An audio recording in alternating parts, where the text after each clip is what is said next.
We are live now. So, hello, friends.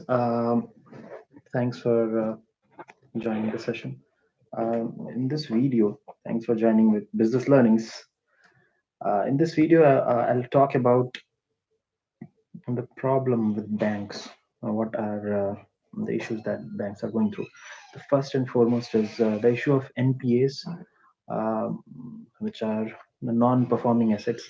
So, as you know, an NPA is a non-performing asset, and it's a kind of loan which has gone bad. And when does a loan classify as an NPA? When the person or business who has taken the loan has not repaid the interest for 90 days. So for 1 quarter, if you do not pay, your loan is classified as a non-performing asset.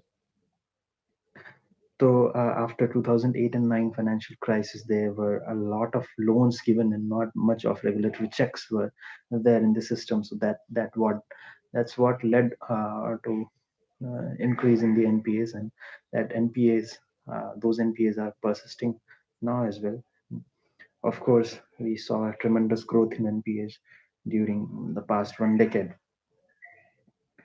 Uh, there could be many issues. I'm specifically talking about the loan side of the issues in this video.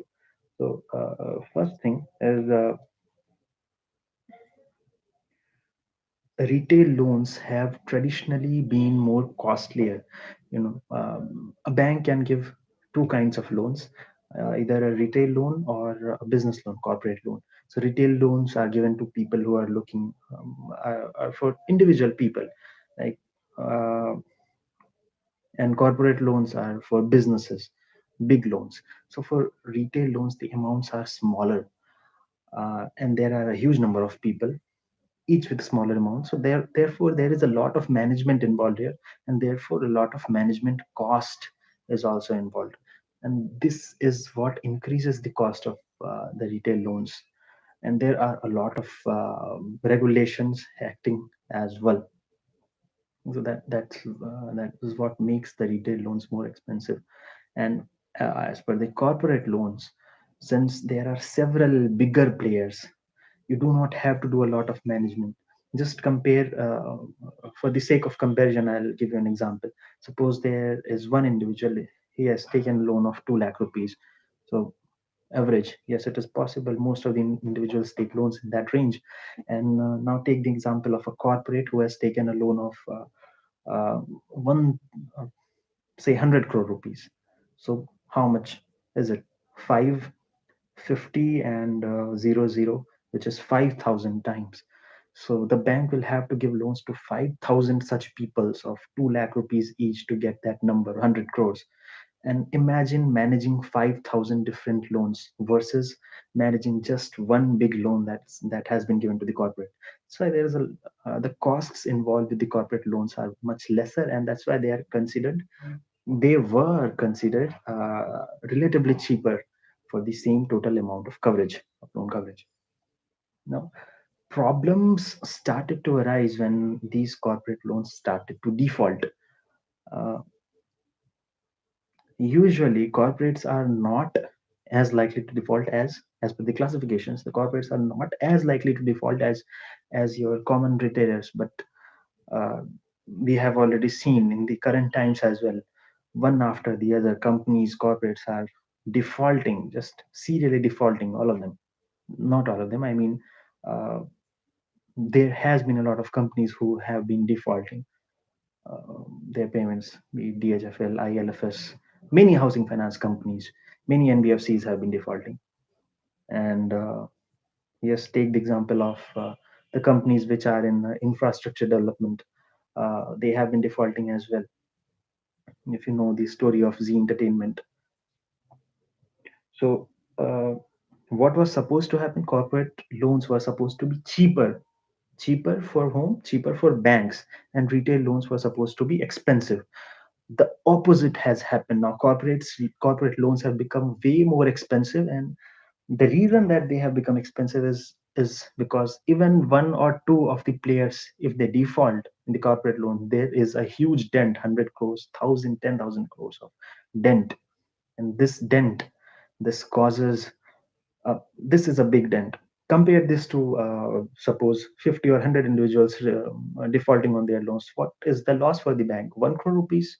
It is nothing compared to 100 or 1,000 crore rupees. So this corporate loans are becoming a major issue.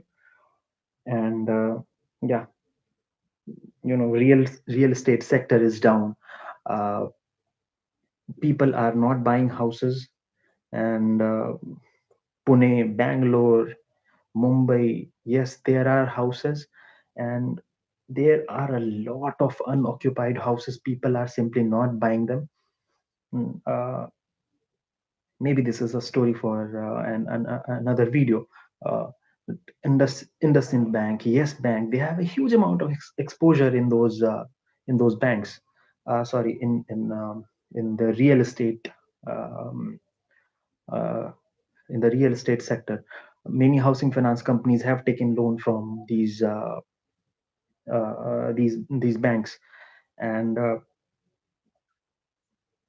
as you know, there could be two ways in a bank could be exposed to um, to a real estate loan, either directly or indirectly. Directly, as in people like us are taking loans from the bank, or constructors, sorry, contractors, yes, the builders, they are taking loans from the banks and directly building the buildings from that money. Or housing finance companies like DHFL or India Bulls Housing Finance, they are taking loans from banks, and then passing out those loans to the builders or people who need loans in the housing segment.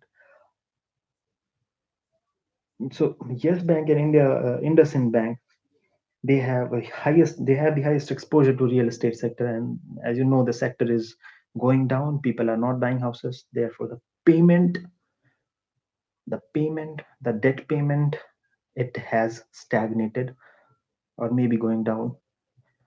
uh, since the payment bank is not getting the payment, they are becoming NPAs. And you have seen the huge amount of NPAs that Yes Bank has. It used to trade at close to 400 rupees, if I remember correctly, a year ago. And now, look at it, it's trading at 50 rupees. And promoters have sold off all their stocks. It has become a stock of speculation. So, um, so yeah, that was all that I wanted to talk about today. Thanks for joining this video. Uh, If you liked it, please press a thumbs up. I'll keep uploading similar educational, more informational videos. The quality will keep getting on improved. The quality will keep improving. And if you have been watching so far, please subscribe. Thanks for watching. Bye.